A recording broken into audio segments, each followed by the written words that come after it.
Jakou má to lidstvo zlou pověst, jestli má vůbec cenu přes tu všechnu bolest. Přát si, aby lidské existenci nebyl konec. Já seru na to, že nám prej kontrolou mysl. Hledat všechnu vinu těch nahoře nedává smysl.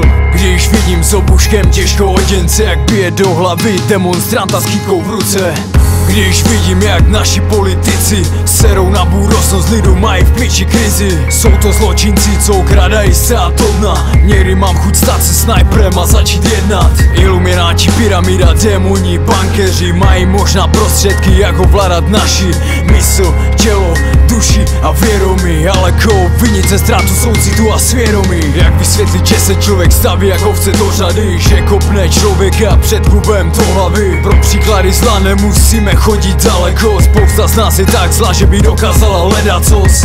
Být bohem, tak nás dávno opustím. Být přírodou, tak nás dávno odsoudím. Být zvířetem, tak nás ze srdce nenávidím. Být člověkem se svědomím, tak se konci lidstva nedivím. Posloucháš moje slova, cítíš moji hudbu. Tam se taky někdy kolem sebe cítíš humus.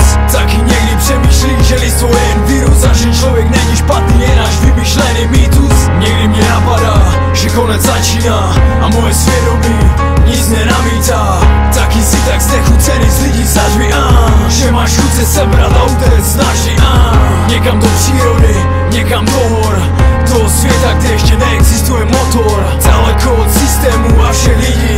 Někdy prostě mojí duši tohle všechno chybí. Někdy už prostě nevidím smysl. Budím se spocený a neovládám mysl. Někdy je ten pocit tak silný, že se cítím tak slabý a ztracený.